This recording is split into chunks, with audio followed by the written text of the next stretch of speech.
Hello दोस्तों, नमस्कार। अब हम पढ़ेंगे चैप्टर नंबर 5 8th क्लास का एसएसटी, मतलब कौन सा, हिस्ट्री का, जिसमें हम लोगों ने पढ़ा था रिवॉल्यूशन ऑफ 1857, 1857 की क्रांति, revolution of 1857। Video number first में हमने डिस्कशन किया था, आप सब लोगों ने देखा होगा।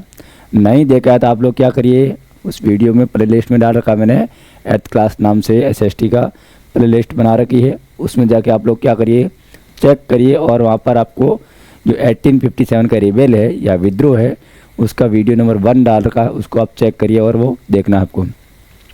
तो स्टार्टिंग में हम लोगों ने डिस्कशन किया, अच्छे से आपको समझ में आया होगा, और वहाँ जाकर देख लीजिए, वो पूरा आपको समझ में आ जाएगा।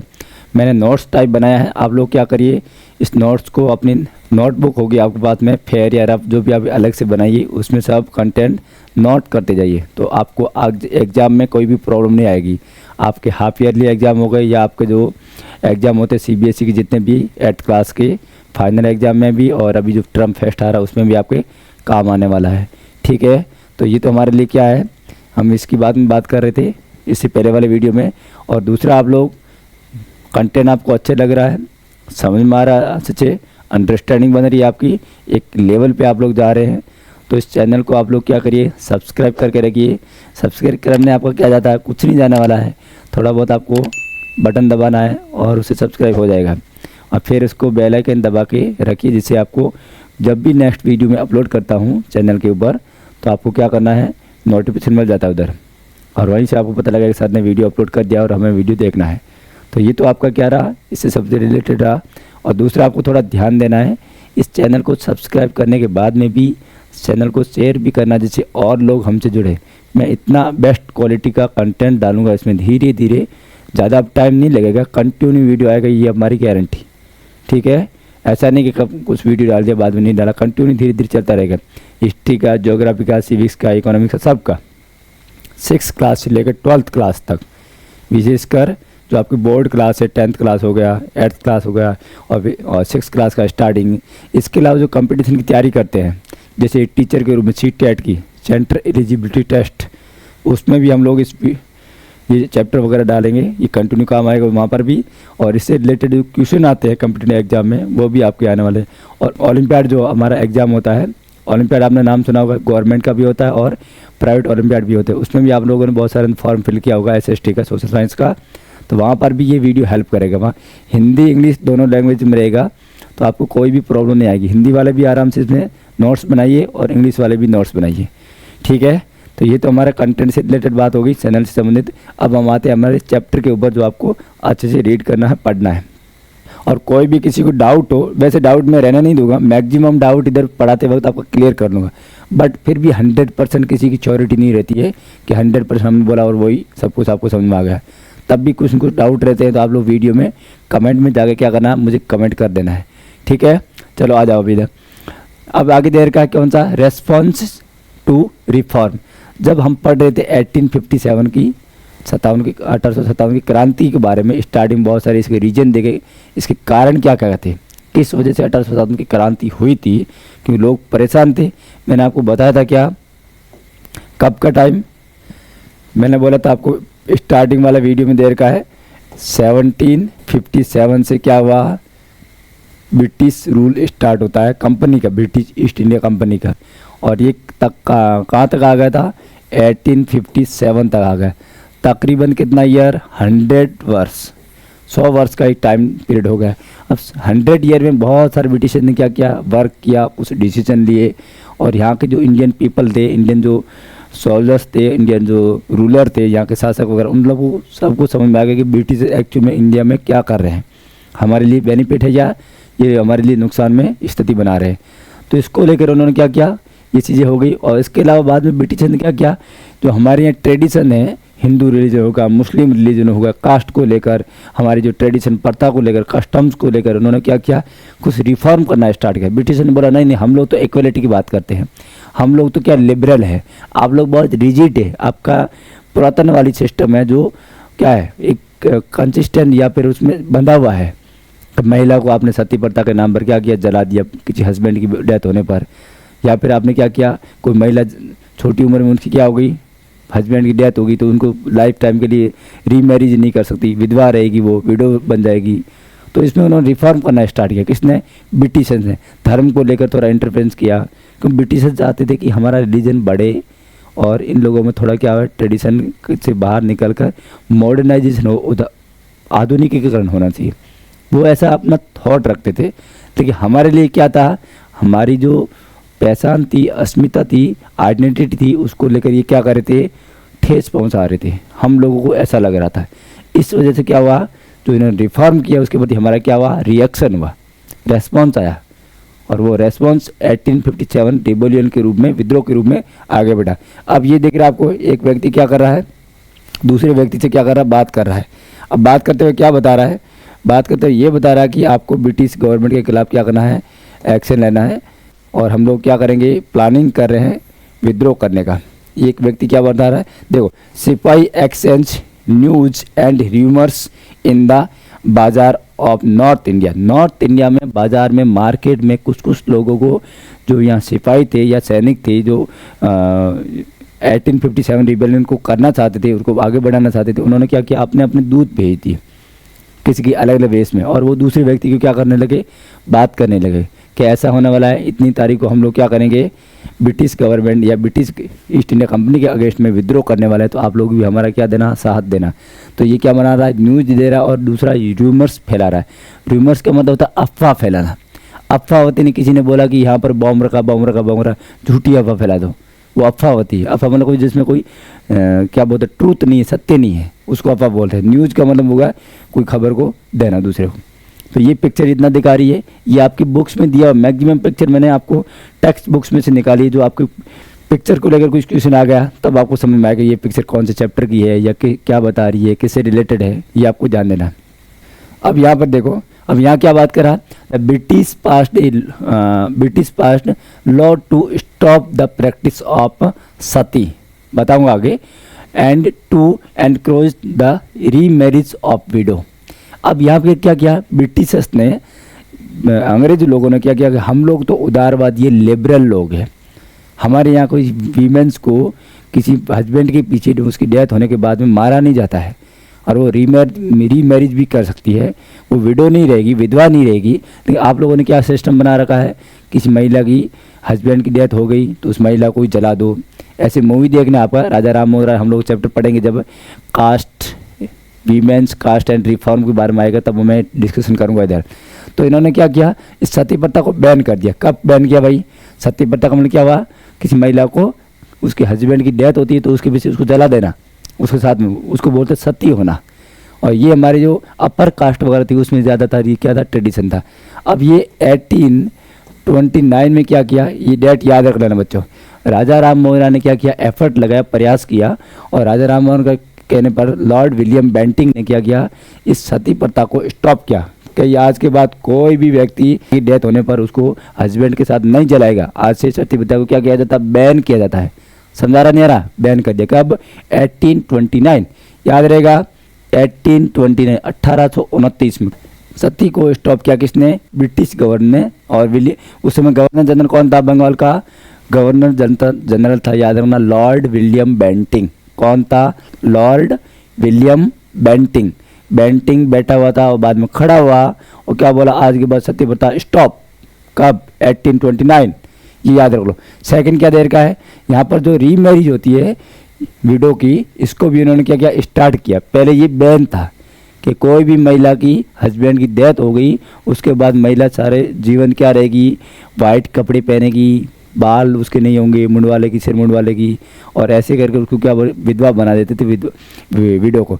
तो इन्होंने भी ये क्या किया, 1856 में ईश्वर चंद्र विद्यासागर ने क्या किया, इस मैरिज को वापस बढ़ावा दे दिया। जो विधवा है, विधवा का पुनर्विवाह करवाएंगे।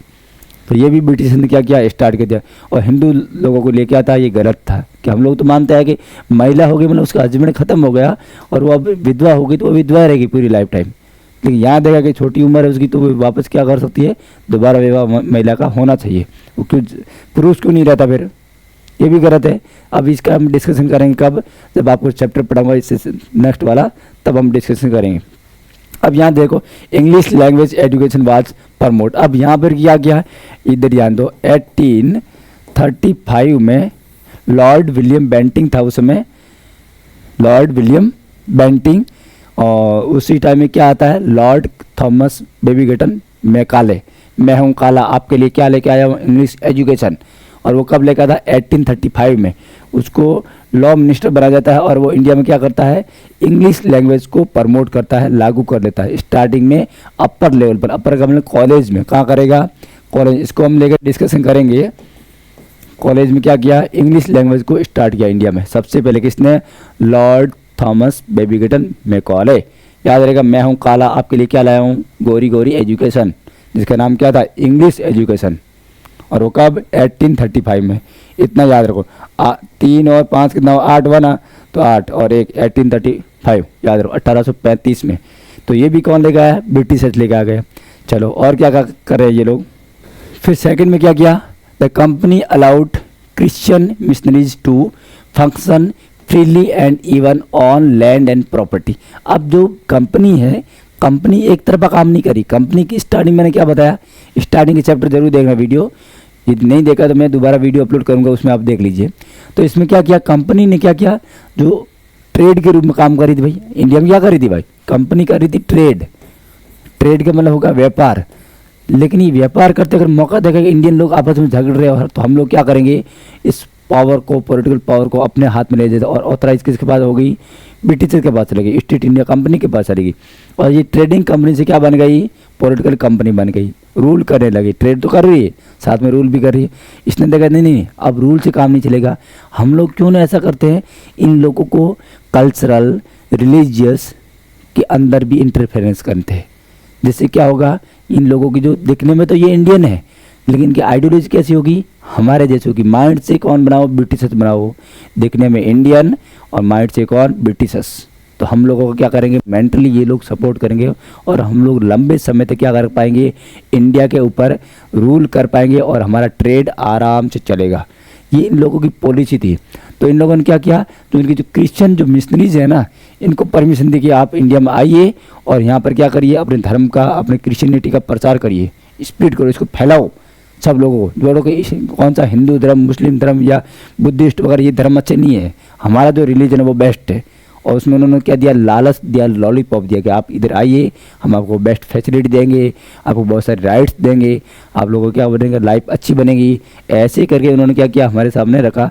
फिर बोला भूमि और संपत्ति रखने की अनुमति किसको दे दी, इस मिशनरीज को दे दी। इनको बोला कि आप लोग लैंड वगैरह रखिए, वहाँ पर अपना एक सोसाइटी बनाइए, वहाँ से लोगों को प्रसार करने के लिए भेजिए। ये सब कुछ किसने किया, ब्रिटिश गवर्नमेंट ने, ईस्ट इंडिया कंपनी ने भी क्या दे दिया, इसको परमिशन दे दी। एक काम ये किया, इससे क्या लॉस हुआ, रिलीजियस रूप से हमारा क्या हुआ, लॉस होने लगा। तो हम लोग समझने लगे नहीं ये लोग गलत कर रहे हैं। तो धीरे धीरे हमारे ऊपर प्रेशर पड़ता, तो हम लोग समझ में आता ना। तो ये चीज़ें उस समय समझ में आ गई। 1850 में क्या किया, 1850 में न्यू लॉ लेके आए, कौन सा, was passed to make conversion to Christianity easier and allow an Indian who had convert to Christianity to inherit the property of his ancestor. अब ये भी इन्होंने क्या किया, इनको एक लॉ लेके बनाया और बोला क्या, आप लोग क्या करिए, हिंदू रिलीजन से या आप ट्राइबल ग्रुप से या फिर आपका जितना भी मुस्लिम वगैरह है, जो अदर रिलीजन है, उन सब से कन्वर्ट होकर कहाँ करना है, इंडिया, ये जो हमारा क्रिश्चियनिटी है ना, इसमें आ जाओ, सब क्रिश्चियन बनो, क्रिश्चियन बनो। गॉड ईसा को आप मान लीजिए, गॉड ईसा मसीह है जो जीसस को आप लोग क्या करिए, फॉलो करिए, उनके थॉट को आपको फॉलो करना है। वो आपको क्या करेगा, भला करेगा, आपका कल्याण होगा, आपका वेलफेयर होगा। हाँ, लेकिन उसके लिए उन्होंने क्या बोला, उन्होंने ये बोला कि जो आप इंडियन आ जाएगी तो आप कन्वर्ट होंगे ना, तो आपको क्या मिल जाएगा, प्रॉपर्टी हिज एंसेस्टर, जो हमारे पूर्वज थे। एंसेस्टर का मतलब क्या हुआ, पूर्वज, जो हमारे मम्मी पापा के, उनके दादा, मामा, काका, और उनके पीछे जाइए और पीछे जाइए, ऐसे करके उनको बोलते पूर्वज, जो अभी लाइफ में नहीं है, उनको बोलते इंग्लिश में एंसेस्टर बोलते हैं। याद रखना कि उनके जो राइट थे ना, वो राइट को आपको एज इट मिल जाएगा। उनके बाद मान लीजिए 10 क्या है, हेक्टर ज़मीन है उनके नाम, प्रॉपर्टी थी, तो वो भी आपको क्या मिल जाएगा, राइट मिल जाएगा। क्या शर्त एक ही है, आप क्रिश्चियन बनिए, क्या बनिए, आप दूसरा रिलीजन अडॉप्ट करिए, हमारा रिलीजन। तो हम लोग आपको क्या देंगे, बेस्ट फैसिलिटी देंगे, समझे। ये ध्यान देना है। अब 1850 हो गया तो आसानी से उन्होंने क्या किया, रिलीजन को चेंज कर दिया धर्म के नाम पर। तो मैक्सिमम ये ग्रुप कहाँ चला है, ट्राइबल ग्रुप में ज़्यादा चला है।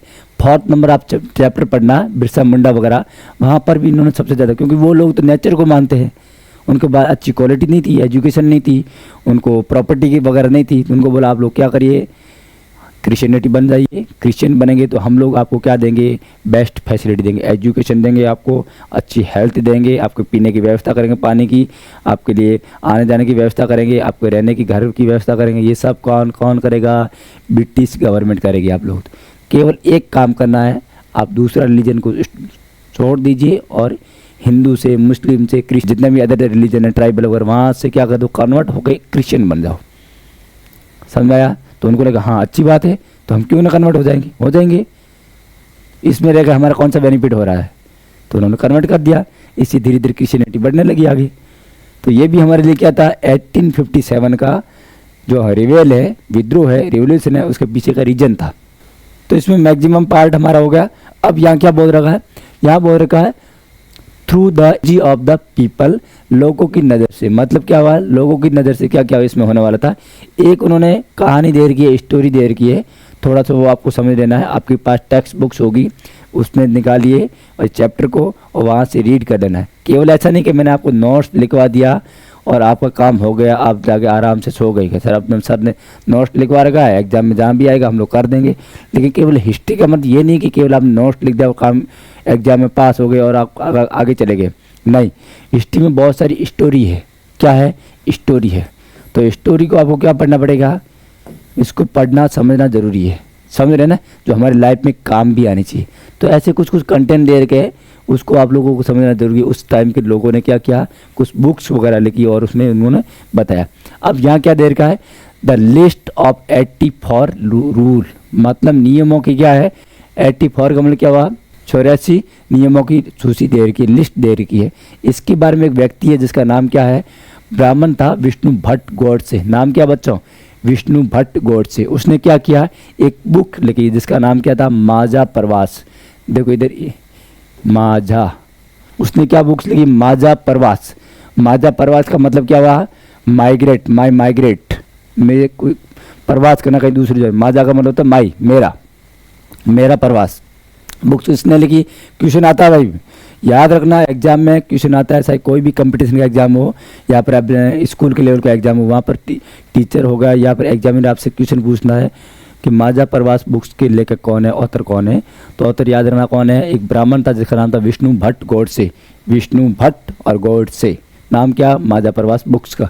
अब उसने बहुत सारे क्या लिया, कुछ चीज़ों के बारे में बताया। साथ मथुरा में आयोजित किए जा रहे थे एक यज्ञ में भाग लेने के लिए निकले और विष्णु भट्ट लिखते हैं कि रास्ते में उनसे मुलाकात कुछ सिपाहियों से हुई। उन्होंने क्या बताया, सलाह दी कि वापस लौट जाए क्योंकि आगे 3 दिन बाद में क्या होना है, चारों तरफ कोहराम मचने वाला है। वहाँ पर 1857 का रिबेल होने वाला है और विद्रोह में क्या होगा, आपस में मारकाट होगी, इसलिए आप लोग यहाँ से निकल जाइए। हम लोग ब्रिटिशर्स को मारने वाले हैं, ब्रिटिशर्स उनको भी मारेंगे, तो आपस में क्या होगा, फाइटिंग होगी। इससे यहाँ पर क्या बचेगा, उत्तर पुत्र होने वाला है सिपाहियों का। फिर क्या बोल रहे हैं, अंग्रेज सरकार हिंदुओं और मुस्लिमों को धर्म को नष्ट करने का आमादा है। वो बोलता क्या, ये किसने लिखा है, विष्णु भट्ट ने लिखा है माझा प्रवास में कि जो, और ये रियल कहानी उसने आंखों देखा और बाद में अपने थॉट थे, अपने जो माइंड में कुछ विचार थे, वो सब उनको ने बुक्स में लिखा माझा प्रवास। उस बुक्स का कंटेंट आपको सामने प्रोवाइड किया, बुक्स में दिया हुआ। फिर क्या बोलता है, 84 नियमों का एक सूची बनाई और कलकत्ता के सारे राजा और राजकुमारों को मौजूदा उनका ऐलान कर दिया कि उन्होंने सिपाहियों ने बताया कि राजा नियमों को मानने के लिए तैयार नहीं है। उन्होंने बोला कि ये जो आपने रूल्स बनाए ना कि हम लोग 84 टाइप्स के टैक्स लेंगे आप लोगों से, ऐसे फार्मर से ले लिया, सिपाही से ले लिया, या लेबर से ले लिया, या रूलर से ले लिया, जो व्यक्ति था उसके टैक्स के नाम पर लूटो। अब इन्होंने भी क्या कर दिया कि टैक्स के नाम पर हमको लूट रहे हैं ना, तो हमको इसको टैक्स के बदले में क्या करेंगे, इनको कूटेंगे भी। लूटेंगे तो ये उनको हम कूटेंगे, मतलब कूटना मारना। तो ये उनके सामने अगेंस्ट मुके, हम लोग आपको टैक्स नहीं देंगे, जाइए कहीं, आप लोग हम लोग लूटते तो हम लोग आपको कूटेंगे, ये याद रखना। तो इन्होंने अंग्रेजों को घातक परिणाम के लिए चेतावनी दे दी। क्या बोला कि आज के बाद आप लोग लूटना बंद करिए और हम कूटना स्टार्ट करेंगे, आपको पिटाई करेंगे। कौन बोल रहा है, सिपाही बोल रहे हैं कि हम लोग आपको टैक्स नहीं देंगे। ये कौन बता रहा है, ये बता रहा है विष्णु गोडसे, याद रखना। फिर अलग क्या हुआ, उनके सामने क्या हुआ, गुस्सा हो गया। तो राजा भारी गुस्से में अपनी राजधानी में लौट गए, अपनी जो कैपिटल वहाँ चले गए और एक पूरा टीम बनी कि हम लोग यहाँ से रिबेल करेंगे, विद्रोह करेंगे। तमाम लोग बड़ी योजना बना रहे, प्लानिंग करे थे और धर्मयुग की एक तारीख तय कर दी की और मेरठ छावनी में एक गुप्त योजना बनाई। याद रखना सबसे पहले कहाँ से स्टार्ट हुआ भाई विद्रोह, मेरठ, यूपी। याद रखना मेरठ, रट के याद कर लो, मेरठ याद रहेगा, रट मेरठ। सबसे पहले याद यहाँ एक क्या बनाई, सीक्रेट प्लान बनाया। किसने, जो हमारे सोल्जर्स थे जिन्होंने क्रांति करना था, उन्होंने क्या बनाया, एक सीक्रेट प्लान बनाया, गुप्त योजना बनाई कि यहाँ से हम लोग प्लानिंग करेंगे। तो ये बुक्स में लिखा हुआ है, याद रखना, माजा प्रवास बुक्स और नाम है विष्णु भट्ट गोडसे। हर टुकड़ी की योजना छा गई। अब उन्होंने क्या किया, उत्तेजना छा गई और जो जल्दी ये जो उन्होंने प्लानिंग वगैरह की, ये अलग अलग ग्रुप में, पहले हमने स्टार्टिंग में बताया था र्यूमर्स फैलाते हुए, एक सिपाही क्या करता है, मार्केट में र्यूमर्स फैला रहा है, अफवाह फैला रहा है। तो ये ऐसे करके अफवाह के रूप में सब जगह धीरे धीरे फैल गई। मान लीजिए कहीं आपने स्कूल में, अपने गांव में, आसपास किसने बताया, एग्जाम्पल लेते हैं स्कूल का, 100-1000 लोग रहते हैं, तो उसने बोला कि कल से आपकी छुट्टी है। तो एक क्लास से दूसरी क्लास, तीसरी क्लास से लगे, हाँ कल तो छुट्टी है, किसने झूठी अफवाह फैला दी। और आप लोगों और जब अफवाह होती है ना, वो बहुत स्पीड से फैलती है। तो जैसे इन्होंने क्या किया, इसके बारे में सुना और अफवाह फैला दी। तो ये ध्यान रखना। अब क्या हुआ, उस दौर में एक और झलक सूबेदार सीताराम पांडे में एक व्यक्ति का नाम आता है, सूबेदार सीताराम पांडे। इधर ध्यान दो, पांडे याद रखा, सीताराम पांडे उन्होंने लिखती है। और सीताराम पांडे को 1812 में क्या किया, बंगाल नेटिव आर्मी में सिपाही के तौर पर उन्होंने भर्ती किया और लगभग 48 ईयर तक उन्होंने क्या किया, जॉब की। और फिर बोला है 1860 में वो सेवानिवृत्त हो गए, मतलब वो रिटायर हो गए 1860 में।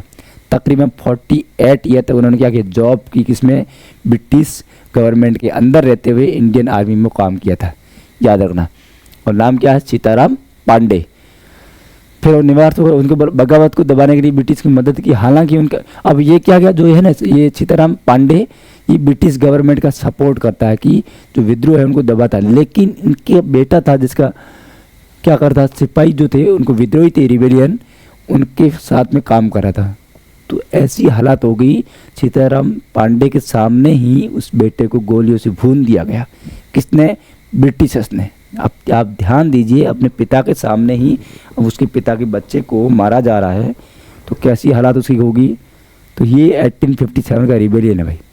हम लोगों को जो लगता है ना आराम से सो जाते हैं, मज़े करते हैं, ये इन लोगों का क्या है, खून पसीना एक किया हुआ है, तब जाके हम लोग आज़ाद हुए हैं। याद रखना इतना, इसलिए हिस्ट्री में पढ़ाती है और समझाती भी है। तो 1851 में अवधि में क्या किया, अवधि भाषा में हमने स्मृत लिखे और उसका जिनका नॉरगेट में, नॉरगेट एक व्यक्ति है, उसमें ऑफिसर था ब्रिटिश का। तो अंग्रेजी में क्या किया, उसका अनुवाद किया। नाम क्या लिखा, फ्रॉम सिपाही टू सूबेदार। ये याद रखना, ये बुक्स और एक से आ जाती है 1861। कब की है बच्चों, 18 से। और यदि कोई कंपटीशन की तैयारी कर रहा है, सीटेट जैसे एग्जाम, यहीं से क्वेश्चन आता भाई। आप लोग जो पढ़ते हो उनके नोट्स के चक्कर में मत रहिए, नोट्स से ज़्यादा टेक्स्ट बुक्स को पढ़िए अच्छे से, फिर नोट्स में जाइए, तब तो आपको क्वेश्चन रॉन्ग नहीं होता है। तो ये चीज़ें यहाँ से क्वेश्चन आ जाता है कि 1861 में अवधी लैंग्वेज में बुक्स किसने लिखी, या नॉरगेट के कहने पर जो बुक्स लिखी, जिसका नाम क्या था, फ्रॉम सिपाही टू सूबेदार। ये किसने अंग्रेजी में अनुवाद किया था, सिपाही से सूबेदार तक। ये बुक्स किसकी है, ये बुक्स तो है भाई सीताराम पांडे की। इंग्लिश में पूछा, उसका ट्रांसलेट किसने किया, तो नॉरगेट ने किया। किसने किया, नॉरगेट। नाम क्या है, फ्रॉम सिपाही टू सूबेदार, मतलब सिपाही थे वो क्या चला गया, ऊपर हायर पोस्ट चला गया, सूबेदार बन गया। नामकरण प्रकाशित किया। और बाद में उन्होंने क्या लिखा, अवध पूरा हुए कब्जे से सिपाहियों को भीतर गहरा अविश्वास भर गया और वे सरकार के खिलाफ साजिशें रचने लगे। अब ये जो आर्मी थी, तो इनमें में क्या लगा कि गवर्नमेंट हमारे लिए अच्छा काम नहीं करी है। ये सोल्जर्स, सिपाही, ये लोग क्या करने लगे, गवर्नमेंट के अगेंस्ट में, सरकार के विरोध में प्लानिंग करने लगे। और फिर उनकी हालत, जैसे मान लीजिए एग्जाम्पल लेते हैं, हमारी आर्मी, एयरफोर्स और नेवी, अब यही गवर्नमेंट के अगेंस्ट में हो जाए तो हमारी गवर्नमेंट की क्या हालत होने वाली है। तो गवर्नमेंट सेफ्टी एंड सिक्योरिटी किसके ऊपर डिपेंड रहती है, पुलिस के ऊपर और आर्मी, एयरफोर्स, नेवी के ऊपर। और यही उनके अगेंस्ट में हो जाए तब तो हमारी हालत ख़राब होने वाली है। ऐसा ही कहाँ हुआ, अभी एग्जाम्पल लीजिए, कहाँ पर ले लीजिए, बांग्लादेश का, पाकिस्तान का। वहाँ की आर्मी क्या करती, कभी गवर्नमेंट के अगेंस्ट में हो जाती मन मर्जी, तब उनकी हालत क्या हो जाती, बिगड़ जाती है। प्राइम मिनिस्टर को वहाँ से भगना पड़ता है। हम लोग तो शुक्रगुजार है कि हमारा कंट्री एकदम थोड़ा मैच्योर है और डेवलप है, मतलब धीरे धीरे समझ रहा है इन चीज़ों को, अंडरस्टैंडिंग हमारी अच्छी है। लेकिन ऐसी कंडीशन उस समय बनी 1857 में, और दिल्ली बादशाह के नुमाइंदों को सेना की नम से अपना जानने के लिए भारत में भेज दिया। और दिल्ली बादशाह तो नवाब कौन था उस समय, अवध का नवाब भी है, और दिल्ली का बादशाह था उस समय बहादुर शाह जफर, जो लास्ट मुगल रूलर भी है। तो सिपाहियों की भावना को और हवा दी उन्होंने। क्या क्या सिपाहियों को और बढ़ा के हम लोग आपका लीड करेंगे, आपका नेतृत्व करें, आप लोग क्या करिए माहौल बनाइए और ब्रिटिश को यहाँ से इंडिया से भगाइए। ऐसे करके उन्होंने मालिक को अंग्रेजों के खिलाफ क्या कर दी, एक यातना उकसाया और दिल्ली बादशाह को दोबारा गद्दी पर बिठाया जा सके। मतलब उन्होंने माहौल बना के जो दिल्ली का जो कौन था, पहले मैंने पढ़ा ना, लॉर्ड कैनिंग ने क्या बोला, this is a last emperor of Mughal empire. क्या बोला था, ये मुगल एम्पायर का लास्ट व्यक्ति है, उसके बाद में कोई मुगल एम्पायर का रूलर शासक बादशाह नहीं होगा। लॉर्ड कैनिंग ने पहले ही घोषणा कर दी, पहले वाले वीडियो में मैंने डिस्कशन किया है। तो ये तो हो गया। अब ये एक पिक्चर दे रही कि यहाँ पर क्या करे, एक अटैक करे किसके ऊपर, तो सिपाही ये अफसरों पर हमला कर रहे और वहाँ से घुसकर उन सबको भगा रहे और आग लगा रहे। मतलब वहाँ का जो चौकी थी, पुलिस ऑफिस वगैरह, पुलिस स्टेशन वगैरह, उन सबको वहाँ से जला के भगा दिया इन लोगों को। तो ये 1857 का क्या था, रिबेल की घटना है, उसको दिखा रखा। फिर यहाँ आ जाओ, यहाँ के संयोग से इस समय क्या हुआ, सरकार ने हर एक रेजिमेंट में क्या किया, कुछ लोगों को नई राइफल दे दी। एक और घटना हो गई, सीताराम पांडे क्या बोल रहा है, इस टाइम एक और घटना हो गई, न्यू क्या दे दी उनको, राइफल्स दे दी। ऐसे लागते टकाक नई आर्मी की जो गन होती है उसको राइफल बोला, तो नई राइफल देगी। अब उसमें किसी ने अफवाह फैला दी, र्यूमर्स फैला दिया। क्या फैलाया कि इसमें क्या है, छावनियों में भेजा, और कुछ लोगों ने उस समय तक सिपाहियों को प्रशिक्षण दिया और उसके बाद में क्या हुआ, न जाने कहाँ से ये खबर फैल गई, एक क्या बन गई, र्यूमर्स फैल गया, मिस यूज हो गया इसका खबर का, कि ये राइफल है ना, इसमें बोला कि इसमें जो कारतूस है, उसके अंदर कारतूस, मतलब ऐसी राइफल होती थी उसके अंदर कारतूस जो बारूद होता है वो भरते थे, ऐसे उसको तोड़ के ऐसे भरना पड़ता था, फिर ऐसे चला के मारना पड़ता था, तो टका दूसरे के ऊपर लगता था। तो वैसे उसको बोलते कारतूस, कि कारतूस में क्या है, गाय हिंदू के लिए क्या है, पवित्र है। फिर बोला सुअर, मतलब पिगी, उसकी चर्बी होती है ना, चर्बी का लेप चढ़ाया कि ऊपर क्या होता है, उसको ठंड से बचने के लिए, उसमें गड़बड़ कुछ ना हो, उनका जो चर्बी, उसकी बॉडी का पार्ट होता है ना, चर्बी बोलते हैं उसको, लेदर वगैरह, उसको काट के उसके ऊपर लेप लगाया हुआ है, और उसको पहले काटेंगे मुंह से और उसके बाद में क्या करेंगे, उसके अंदर भरना होता है। तो इस वजह से इसको क्या हो गया, गाय हिंदू के लिए पवित्र है, हिंदू गाय को मारता नहीं, खाता नहीं, अब तो कुछ भी करता है लेकिन पहले की बात है। और सुअर क्या है, मुस्लिम के लिए क्या अपवित्र है, मुस्लिम उसका मांस नहीं खाता, सुअर का, उसको अपवित्र मानता, गंदा है। तो ऐसे करके इन दोनों लोगों को क्या हो गया कि ये ब्रिटिशर्स लोग जानबूझ के हमारा धर्म भ्रष्ट कर रहे हैं, हम लोगों का जो रिलीजन है उसको ठेस पहुंचा रहे हैं, समझ आ रहा नहीं आ रहा। तो और हमारी रेजिमेंट में के लोग दूसरे लोगों को लिख कर ये खबर भेजने लगे कि जल्दी ही हर एक रेजिमेंट में उत्तेजना का माहौल बन गया। एक दूसरे को बोला कि क्या ये रियल में सच में क्या ऐसी घटना हो रही है क्या, हाँ सर हो रही है। क्लास में किसी ने घटना फैला दी दूसरी कि टीचर आज तो मारने वाला है, डंडा लेके घूम रहा, 2-4 बच्चों को पीटा, किसी ने झूठ बोल दिया, तो आपको लग रहा है हाँ बाबा मारेगा, तो उससे पहले ही बच्चों को जिसको डर लगा वो भग जाएगा वहाँ से। तो ये इससे क्या होता है, माहौल बनता है ना भाई। तो मजहब को चोट पहुँचा रहे हैं और इसके लिए कुछ नहीं किया गया। और लेकिन ऐसा पहले ही जिक्र किया गया कि अवध पर कब्जे के कारण सिपाही पहले से ही गुस्से में थे। उन्होंने क्या किया, अवध का कब्जा कब हुआ, जो अवध है ना, अवध लास्ट में क्या था, लास्ट में तो एरिया था जिसके ऊपर क्या था, ब्रिटिशर्स ने सहायक संधि की थी 1801 में, और फिर क्या किया 1856 में अवध को अपने कंट्रोल में ले लिया। आगे डिस्कशन कर लेंगे हम लोग। तो कहानी गढ़ी कि ये इसके ऊपर हो रहा। अब ये किसने बताया, ये बताया सीताराम पांडे नाम का व्यक्ति है, जिसने बुक्स लिखी, कौन सा, सिपाही से सूबेदार तक। और नॉरगेट नाम का इंग्लिश ऑफिसर है, उसने क्या किया, इसका हिंदी से इंग्लिश में ट्रांसलेट किया, जिसका नाम क्या दिया, फ्रॉम सिपाही टू सूबेदार। बुक्स का नाम याद रहा। और माजा प्रवास बुक्स किसकी है, माजा प्रवास बुक्स है विष्णु भट्ट गॉड से, याद रहेगा, विष्णु भट्ट गॉड से। तो ये चीज़ें आपको याद रखना, और ये अवधि में लिखी हुई है। और फिर देर का इधर कर्नल साहब का मानना था कि ये बेचैनी उन्हें भी साफ दिखाई दे रही है कि इस बार भी अपने आप ख़त्म हो जाएगी, और उन्हें मुझे घर चले जाने की चाहिए दी। अब ये उनके बारे में डिस्कशन कर रहा है, ये बुक्स का पार्ट है। ये क्वेश्चन पूछता है भाई, फ्रॉम सिपाही टू सूबेदार, बुक्स का नाम याद रख लेना और सीताराम पांडे को याद कर लेना, तो आपका काम बन जाएगा, एग्जाम में 1 नंबर पक्का। अब यहाँ आ जाओ, इतना हमने पढ़ लिया, थोड़ी सी स्टोरी पढ़ी, वो पढ़ना जरूर है, याद रहेगा आपको कहानी। अब फिर क्या देर का है, बिकम्स ए पॉपुलर रिबेलियन। अब जो सिपाही विद्रोह था ना वो लोकप्रिय बन गए। मतलब एक आर्मी के अंदर कुछ लोगों ने विद्रोह करना स्टार्ट किया और वो विद्रोह धीरे धीरे क्या बन गया, एक बड़े लेवल पर फैल गया। तो उसको क्या मिलता है, पॉपुलैरिटी मिलती है, लोकप्रिय हो गया और जनता उसका सपोर्ट करने लगेगी। नहीं, ये जो सिपाही ये विद्रोह कर रहे हैं ना, ये बिल्कुल सच कर रहे हैं।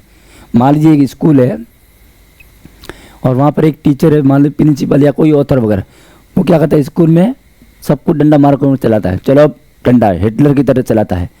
समझ रहा नहीं आ रहा आपको, लगता है ये बार बार हमें टोकता रहता है, हमें पीटता रहता है, स्कूल में अच्छे से पढ़ाई नहीं करने देता है। तो आपके सामने क्या रहेगा, सभी लोग क्लास क्या करेंगे, ये आपस में विद्रोह करना स्टार्ट करें। लेकिन पहले कौन करे, प्रॉब्लम तो ये है ना, पहले अपना सिर कौन मंडवाए, उसके सामने पिटाई कौन खाएगा। तो ये माहौल बन गया। अब ये इस व्यक्ति को क्या करना, पीटना है। पहले से आपके माइंड में क्या है, नेगेटिविटी है, नकारात्मकता है। तो किसी मान लीजिए ये बी नाम की टीम ने क्या किया, क्लास कुछ लोगों ने इसके सामने हो गई, चलो आज तो उसकी कुटाई कर देते हैं। ये रोज़ रोज़ परेशान करता है ना, आज तो हम दो हाथ हो जाते हैं। और ऐसे करके माहौल बन गया, उनके अगेंस्ट में हो गए, एक दो लगा दिया। तो जैसे ही इनके लगा तो इन्होंने बोला हाँ हाँ मज़ा आ गया, तो इनको भी खबर लगी, इनको भी खबर लगी, पूरी स्कूल उनके प्रिंसिपल के अगेंस्ट में हो गई, या उसका वहाँ का जो अथॉरिटी हायर अथॉरिटी के अगेंस्ट में हो गई, या गवर्नमेंट का चीफ मिनिस्टर का प्राइम मिनिस्टर के अगेंस्ट में हो गई। तो माहौल तो पहले बनता, जैसे हमारे बांग्लादेश में बना माहौल तो पहले बन रहा था कंटिन्यू, लेकिन इसको डील नहीं किया गया और वो इतना बढ़ गया कि फिर तो मन बम फूटने वाला ही है। मन पानी सर से ऊपर जा रहा है, तब तो क्या होगा, कुछ न कुछ बड़ा होने वाला है। तो यहाँ पर ये हो रहा है। ऐसे ही 1857 में हो गया और इसका तरह क्या हो गया, ये लोकप्रिय बन गया, रिबेलियन पॉपुलर हो गया। इतना याद रहेगा।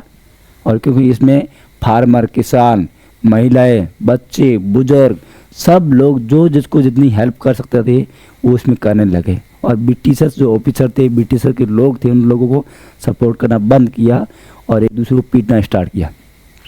अब देखो म्यूटिनी, म्यूटिनी का मतलब क्या होता है, हिंदी में बोले सैनिक विद्रोह। क्या बोलते हैं, सैनिक विद्रोह। इंग्लिश में क्या बोलते हैं, when soldiers as a group disobey their officers in the army.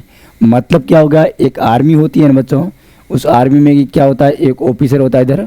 अब ऑफिसर क्या करेगा, इस आर्मी को क्या देता है, ऑर्डर देता है कि हमारे रूल्स को फॉलो करिए। लेकिन इस आर्मी के जो सोल्जर्स होते हैं, सिपाही होते हैं, वो क्या करते हैं, इसके रूल्स को फॉलो करना मना कर देते हैं। हम लोग नहीं करेंगे सर, आप लोग जो करना करिए, हम नहीं करने वाले, हम इसकी क्या करेंगे, डिसओबे मतलब अवज्ञा करेंगे। हम आपके रूल्स को फॉलो नहीं करने वाले हैं। उसके विरोध में हो गए तो उसको बोलते हैं म्यूटिनी बोलते हैं। याद रहेगा, सैनिक विद्रोह बोलते हैं। जो सैनिक ऑफिसर होते हैं उनकी बातों को फॉलो को नहीं करेंगे। तो जब सैनिक सिपाही एक समूह के रूप में सेना में अपने अधिकारियों की अवज्ञा करते हैं, उनके रूल्स को फॉलो को नहीं करते हैं, उनके अगेंस्ट में हो जाते हैं, तो ऐसे सिस्टम को, ऐसी घटना को क्या बोलेंगे, म्यूटिनी बोलते हैं। 1 नंबर में आता, याद रखना है। इतना याद हो गया। चलो अब आगे क्या देर का है, a massive rebellion that started in May 1857 में। कब हुआ, मई 1857 में। फिर देर का है, threatened the company presence in India. मतलब क्या हो गया, मई 1857 में शुरू हुआ एक विशाल विद्रोह जिसने भारत में कंपनी की उपस्थिति को खतरे में डाल दिया। मतलब यहाँ पर क्या, कंपनी रूल कर रही थी।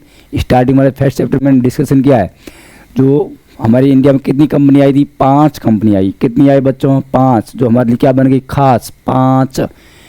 British east India company, sequence wise नहीं बता रहा हूँ, नाम बता रहा हूँ। British east India company, Spain east India company, French east India company और डच ईस्ट इंडिया कंपनी, और एक आपकी बच गई पुर्तगालिस ईस्ट इंडिया कंपनी। ऐसे करके टोटल कितनी कंपनी आई, 5। अब उसमें से लास्ट में किसने विन हासिल की, ब्रिटिश ईस्ट इंडिया कंपनी सबके ऊपर भारी पड़ गई।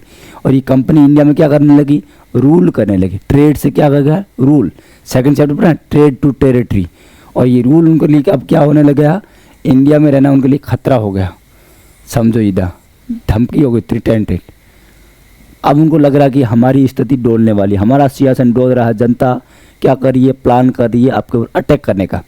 तो situated in several places beginning from Meerut. अब मेरठ से क्या किया, सबसे पहले बिगुल बजा। क्या, मेरठ से हमने, या रट याद रखो, रट मेरठ। तो मेरठ से क्या हो गया, शुरू होकर कई जगहों पर सिपाही विद्रोह फैलने लगा। मेरठ से स्टार्ट हुआ, तो क्वेश्चन आ जाता कहाँ से स्टार्ट हुआ, तो मेरठ से याद रहा। सर ने बोला था कि रटने को रट रट रट ऐसे बोला था, तो यहाँ नाम याद क्या रहेगा, मेरठ। ठीक है, मेरठ से स्टार्ट हुआ, यूपी में, मेरठ का यूपी में, और ये बाद में अलग अलग जगह पर क्या हो गया, स्प्रेड हो गया, फैल गया। अब कहाँ कहाँ फैला, ये देख दे, a large number of people from different section of societies rose up in rebellion. अब देखो स्टार्ट किसने किया, सिपाही ने किया, सोल्जर्स ने किया, एक ऑफिसर को कहना माना बंद किया और वहाँ से विद्रोह करना स्टार्ट कर दिया। लेकिन केवल ये वहाँ तक लिमिट नहीं रहा, क्योंकि पॉपुलर बना ना। कैसे पॉपुलर बना, अब समाज के विभिन्न वर्ग, सोसाइटी के जो भी उनकी क्लास थी, पीपल थे, डिफरेंट डिफरेंट सेक्शन से लोग क्या करके इस विद्रोह में आने लग गए। अब कौन कौन आया देखो, फार्मर आया, महिलाएं आई, बच्चे भी आए, और बुजुर्ग लोग भी आ गया, लेबर आ गया इसमें, और जो अपर क्लास है, जो जिसमें क्या कौन सा हो गए, कुछ राइटर वगैरह हो गए, ऑथर वगैरह, वो भी ब्रिटिश के अगेंस्ट में न्यूज़पेपर में लिखना स्टार्ट कर दिया कि ब्रिटिश गवर्नमेंट ऐसे कर रही है वैसे कर रही है। वो भी क्या कर रहा है, डायरेक्ट इनडायरेक्ट रूप से क्या कर रहा है, इन्हीं का सपोर्ट कर रहा है। इसके अलावा जो रूलर थे, ज़मींदार थे, लैंड होल्डर वगैरह, साहूकार, ये सब लोग ब्रिटिश के अगेंस्ट में होने लगे। तो सर प्रॉब्लम कहाँ हो गई, तो हम लोग इसको सक्सेस नहीं बना पाए। उस प्रॉब्लम को हम आगे पढ़ेंगे कि सक्सेस क्यों नहीं हुआ, उसके पीछे का रीज़न बताएंगे। पहले इतना समझो, सब लोगों ने क्या किया, मैक्सिमम लोगों ने इसमें पार्टिसिपेट किया और सिपाही का, रिबेल करने वाले लोगों का सपोर्ट किया। अब ये दिख रहा है आपको, यहाँ मारपीट हो रही है, सबको एक दूसरे को कूट रहे, पीट रहे, ये सब चल रहा है। अब यहाँ क्या है, ऑन द इवनिंग, कब, 3 जुलाई, याद रखना कौन सी date, 3 July 1857, over 3000 rebel come from Bareilly. मतलब कहाँ से आ गए, ये बरेली से आए, से ज़्यादा बरेली से आए, और यमुना नदी पार करके क्या किया, दिल्ली में घुसे। और ये लोग बरेली से कहाँ चले गए, चलो दिल्ली मारो फिरेंगी, चलो दिल्ली मारो फिरेंगी नारा कब का है, इसी टाइम का है, चलो दिल्ली और मारो फिरेंगी, इन लोगों को मारो। फिरेंगी का मतलब आगे बताऊंगा। ब्रिटिशर्स को बोलते फिरेंगी, जो गोरा होता है उसको फिरेंगी भी बोलते हैं, उसको इंसल्ट करने के लिए फिरेंगी वर्ड यूज़ किया गया है। और ब्रिटिशर्स घोड़सवार सैन के, मतलब जो कैवेलरी है, कैवेलरी पोस्ट है, उनके ऊपर क्या कर दिया, अटैक कर दिया। और battle continued all through a night, पूरी रात हमला किया और पूरी रात लड़ाई चली, और ब्रिटिश जो चौकी दी, घुड़सवार वगैरह थे, उन सबको हरा दिया। कब की घटना है, 3 जुलाई 1857, 3 जुलाई 3757, 3757 याद रख लो, और फटाफट इसको साइड में कर दिया। ब्रिटिश कैवेलरी, याद, इसको कैवेलरी पोस्ट या कैवेलरी घटना भी बोलते हैं। कैवेलरी का मतलब क्या हुआ, घुड़सवार चौकी। अब देखो इधर मेरठ से स्टार्ट होगा, मेरठ से स्टार्ट होगा, कहाँ चलेगा, दिल्ली। मैंने बोला ना भाई, चलो दिल्ली मारो फिरेंगी, दिल्ली चलेंगे और फिरंगियों को, ब्रिटिश को मारेंगे और यहाँ से भगाएंगे, और ब्रिटिश इंडिया जो यहाँ पर रूल है उसको ख़त्म करेंगे। तब ये घटना कब है, 29 मार्च 1857, याद रखो 29 मार्च। ये घटना बहुत, डेट हमें याद रखनी है, 1857 की घटना है, और डेट है कब है, 29 मार्च। 29 मार्च को क्या होता है, ए यंग सोल्जर था जिसका नाम था मंगल पांडे। मंगल ने क्या किया, ब्रिटिशर्स के लिए अमंगल की घटना करी। याद रखो, मंगल, मैं हूँ मंगल पांडे, आपके लिए क्या करूँगा, अमंगल, मतलब अच्छा नहीं, बुरा करने वाला हूँ।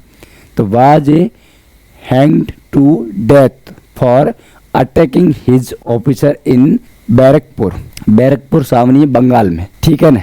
अब इसने क्या, इसने घटना की 29 मार्च 1857 को, एक युवा सैनिक जिसका नाम क्या, मंगल पांडे, जो कहा था बैरकपुर में, और अपनी अधिकारी के ऊपर हमला कर दिया। उन्होंने बोला कि हम लोग ये जो आप गन दिए ना, पिस्तौल, जिसके अपन क्या बना था, कुछ बारूद वगैरह भर के चलाना था, तो उसको हम लोग यूज नहीं करेंगे, जितना आप चाहिए उतना कर दीजिए, हम लोग इसका यूज नहीं करने वाले हैं।